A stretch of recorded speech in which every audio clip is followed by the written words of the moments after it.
Okay, so we have come to the vacuoles part of the cell.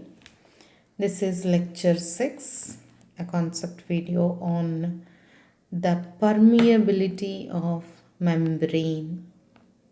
Let it be plasma membrane, let it be tonoplast, let it be the membrane of chloroplast or the membrane of mitochondria, Golgi apparatus.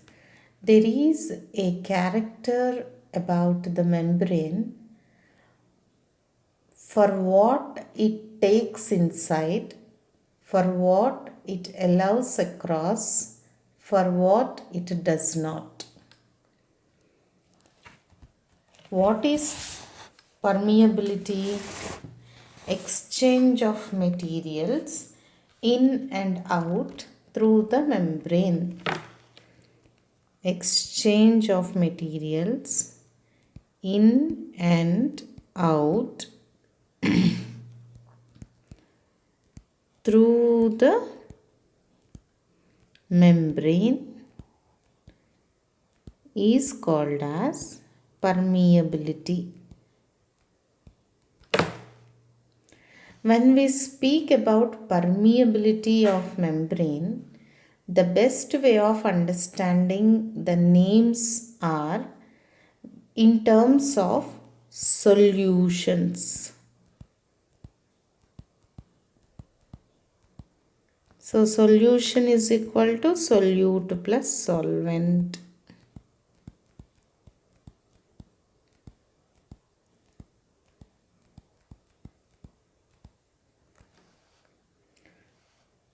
Cell wall is permeable.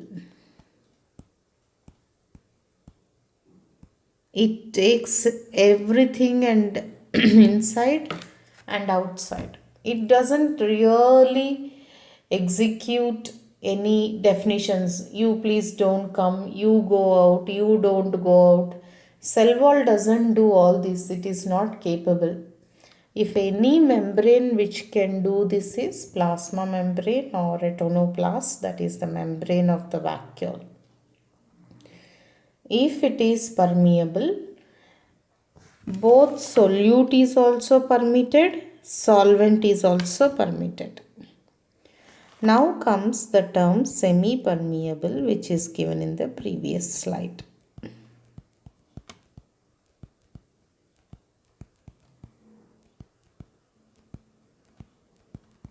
Semi-permeable means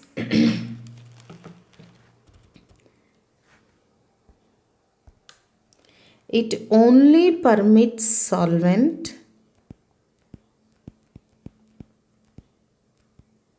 but it does not permit solute. So in a solution which has two components, semi-permeable, semi means half, it promotes only one half of the two components, that is solvent. If it permits both, it is permeable. If it permits only solvent, it is half of both, isn't it? So it is semi-permeable. We can also see this across the artificial membrane like Parkment membrane. They permit only solvent, they don't permit solute. Then you have another context called as selectively permeable.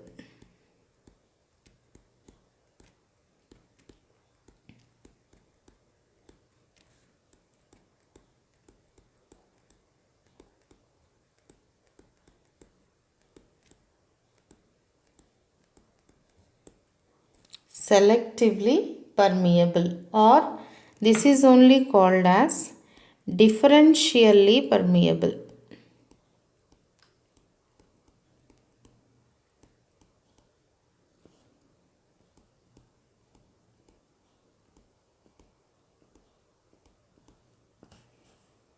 It will elect or select only some solutes to pass by.